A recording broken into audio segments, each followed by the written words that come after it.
Hello students, तो हम लोग कर रहे हैं class 12 physics chapter number 2 electrostatic potential and capacitance. अभी तक हम लोगों ने पैरेलल प्लेट कैपेसिटर क्या होता है वो पढ़ लिया था, टाइप्स ऑफ कैपेसिटर भी हम लोगों ने देख लिया है।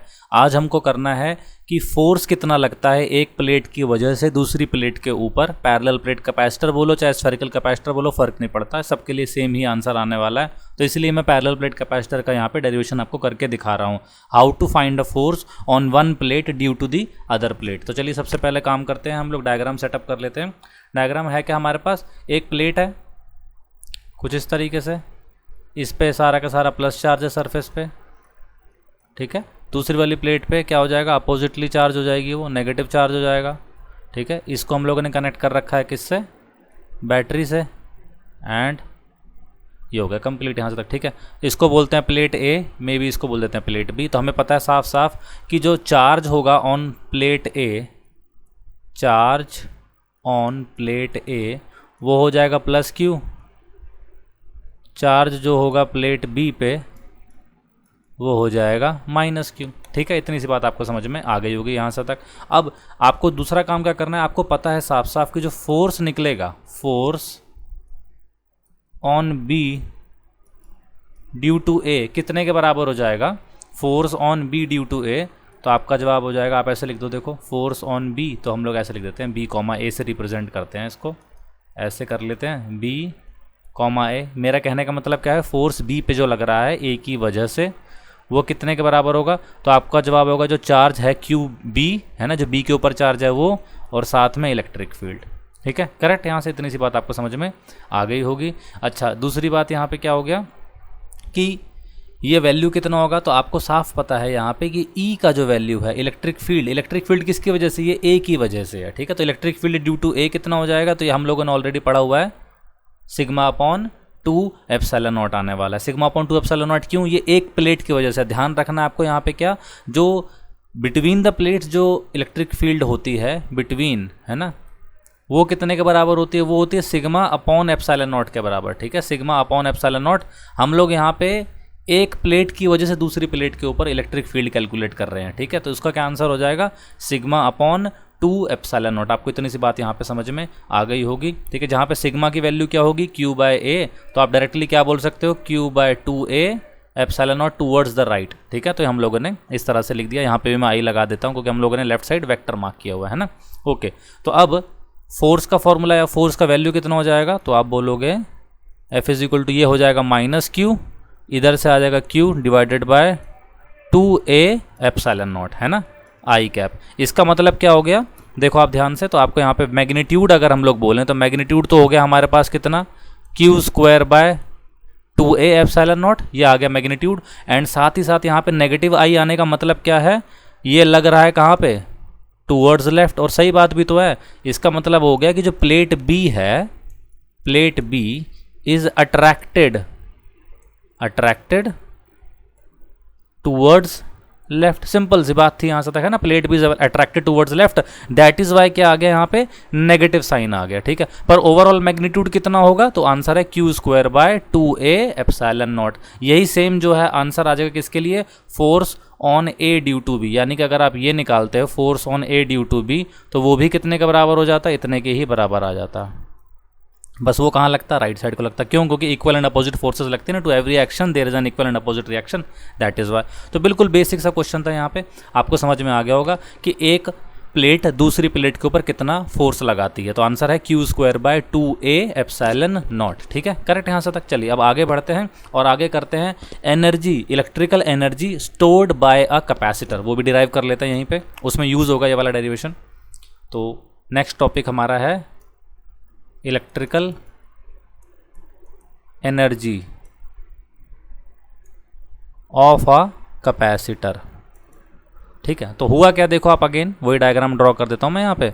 आपके पास ये प्लेट है, ये कनेक्टेड है बैटरी से, यहाँ पे मैंने सेल बना दिया, चलो कोई नहीं, प्लस यहाँ पे हो गया सारा का सारा माइनस, ये प्लेट ए प्लेट बी। देखो होता क्या है, ये जो प्लस वाली टर्मिनल है ये क्या करता है, यहाँ पे छोटा सा चार्ज सप्लाई करता है, मान लेते हैं कितना, प्लस डी क्यू। कितना चार्ज सप्लाई कर रहा है ये, डी क्यू चार्ज सप्लाई कर रहा है, ठीक है। हम लोग इसको ऐसे कंसिडर कर सकते हैं, the positive terminal of a battery is supplying small charge कितना प्लस डी क्यू, ठीक है। But the problem is this will be opposed, ये क्या होगा, ये वाला जो चार्ज है ये कौन अपोज करेगा, this will be opposed by the existing charges on plate A, existing charges कौन से वाले, पॉजिटिव ऑन प्लेट ए, ठीक है। विच इम्प्लाइज वी जो सप्लाई करने वाला है ना, जो सप्लायर है, we need to do some work against this, we need to do some work against this force, ठीक है कि नहीं। अब वर्क का फॉर्मूला क्या होता, तो आप लोगों ने ऑलरेडी पढ़ा है, 10th में भी पढ़ा है, अभी भी पढ़ा है, इस चैप्टर के अंदर भी हम लोगों ने पढ़ा था क्या, कि जो वोल्टेज होता है वो किसके बराबर होता है, तो आप बोलोगे work done per unit charge है ना, तो V इज इक्वल टू क्या होता है, तो आपका जवाब होता है dW बाय dQ। तो यहाँ से dW का वैल्यू कितना हो जाएगा, तो आप बोलोगे V टाइम्स dQ। आ गया कि नहीं आ गया, यहाँ से तक dW कितना आ गया, V टाइम्स dQ। नाउ इस V का वैल्यू कितना होता है, ये अगर हमें समझ में आ जाए तो काम बन जाएगा। तो ऑल्सो हमें पता है जो V होता है Q is equal to CV से आ जाएगा वो, है ना। तो V कितना हो जाएगा, आप बोलोगे Q बाय C आ जाएगा, ठीक है। तो इस वाले केस में कितना हो जाएगा, dW इज इक्वल टू जो भी at most at that moment, मान लेते हैं इनिशियली इस पॉइंट पे जो भी चार्ज पड़ा था इसके ऊपर, प्लेट के ऊपर, वो था Q चार्ज, ठीक है। और आप इसको इंक्रीज कर रहे हो किससे, DQ से, है ना। तो हमने मान लिया था यहाँ पे कि जो इनिशियल चार्ज है किसी एक मोमेंट पे, इनिशियल चार्ज बोला या चार्ज एट द मोमेंट बोल दो, ज़्यादा अच्छा रहेगा।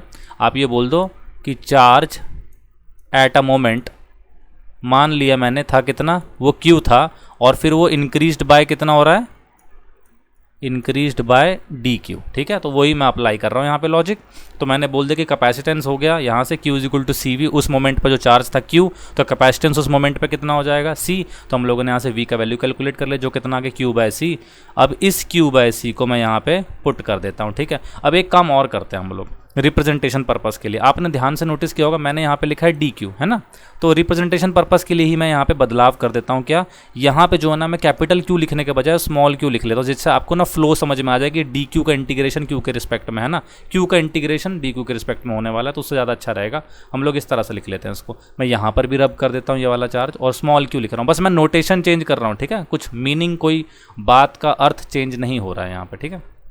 इसको मान लिया मैंने Q, यहाँ पे भी Q हो गया, ठीक है। इधर भी रब करके मैं Q लिख लेता हूँ, ज़्यादा अच्छा रहेगा। यहाँ से हमारे लिए हो गया Q बाय C, और इधर आ गया DQ, ठीक है। अब इसको इंटीग्रेट कर देंगे हम लोग, तो क्या हो जाएगा हमारे साथ, यहाँ पे हमको मिल जाएगा लेफ्ट साइड W, इधर से कितना आ जाएगा 1/C कॉन्स्टेंट होता है, Q का इंटीग्रेशन 1+1 अपॉन 1+1, चार्ज मान लेते हैं स्टार्टिंग में 0 था, लास्ट में हो गया Q, तो क्या आंसर हो जाएगा 1/C Q²/2।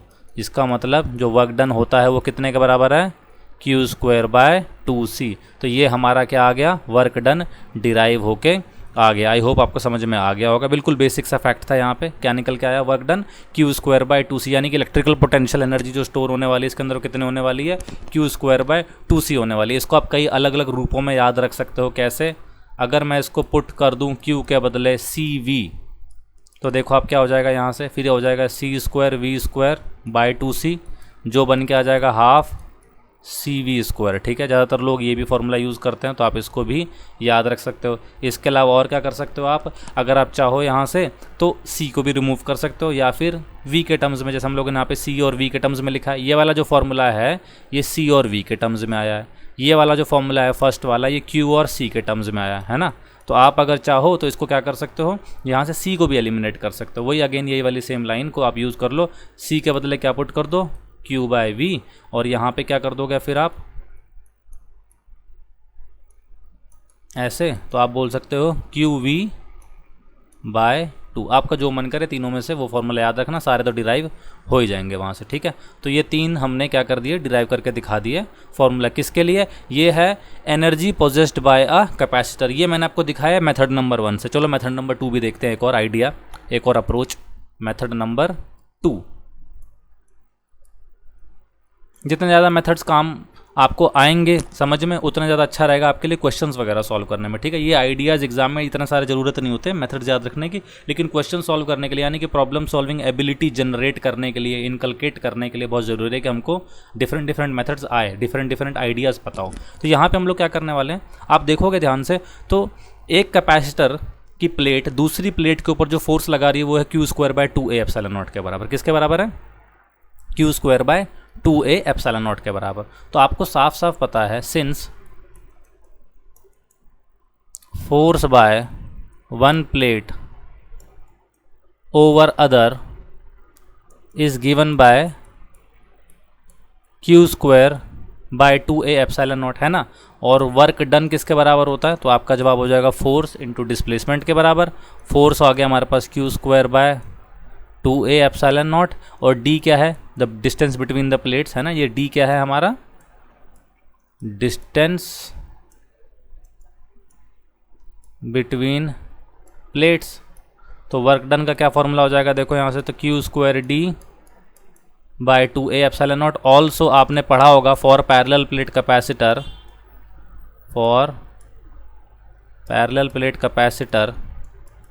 कैपेसिटेंस किसके बराबर था? A∁0/D के बराबर था, है ना। A∁0/D के बराबर था। इसको उठा के अगर मैं यहाँ पे पुट कर दूंगा तो देखो क्या मिल गया आपको यहाँ से आंसर, W कितना? Q²/2C। इस क्वेश्चन में, इस मेथड के अंदर कोई इंटीग्रेशन वगैरह इन्वॉल्व नहीं हुआ है, ठीक है। तो ये मेथड भी आप याद रख सकते हो। बेसिक फंडा क्या था यहाँ पे, आपको ये पता होना चाहिए कि एक प्लेट दूसरी प्लेट के ऊपर कितना फोर्स लगा रही है, तो आंसर था Q²/2A∁0। अब आपको पता है, if you want to move a charge from one plate to another, है ना। बेसिकली यहाँ पे मूव करने का मतलब क्या है? यहाँ पे मूव करने का ये मतलब है कि देखो, एक प्लेट के ऊपर तो पॉजिटिव चार्ज है लेफ्ट वाली के ऊपर, दूसरी वाली प्लेट के ऊपर क्या है? नेगेटिव चार्ज है ना। तो जब आपको वहाँ से, मान लो आप पहली वाली प्लेट है ना, पहली वाली प्लेट है ये वाली प्लस वाली, और ये दूसरी नेगेटिव वाली। आप फर्स्ट वाली प्लेट से अगर चार्ज को रिमूव करने की कोशिश करोगे तो होगा क्या? कौन उसको खींचने में लगा पड़ा है? नेगेटिव प्लेट खींचने पे लगी पड़ी है ना। अगर आप फर्स्ट वाली प्लेट से चार्ज को रिमूव करने की कोशिश करोगे तो क्या होगा? नेगेटिव प्लेट उसको खींच रही है, कितनी फोर्स से? Q²/2A∁0 से। तो अगर आपने उसे D डिस्टेंस पे मूव करा, यानी कि आपने इन बिटवीन द प्लेट्स उस चार्ज को मूव करने की कोशिश करी, तो how much of the work is to be done, और यही वर्क जो एनर्जी के रूप में स्टोर होने वाला है। तो दैट इज हमारे पास यहाँ पे आंसर आ गया कितना? Q²/2C, ठीक है। तो ये बेसिक सा फैक्ट था। दोनों के दोनों मेथड्स आपको यहाँ पे पता होने चाहिए अच्छे से। हम लोगों ने कैलकुलेट करके देख लिया क्या फोर्स कैसे निकालते हैं, और साथ ही साथ कैसे हम लोग एनर्जी कैलकुलेट कर सकते हैं, ठीक है। अब नेक्स्ट वीडियो के अंदर हम लोग थोड़े बहुत और आगे के टॉपिक्स जो बच गए इस चैप्टर में वो कवर करेंगे।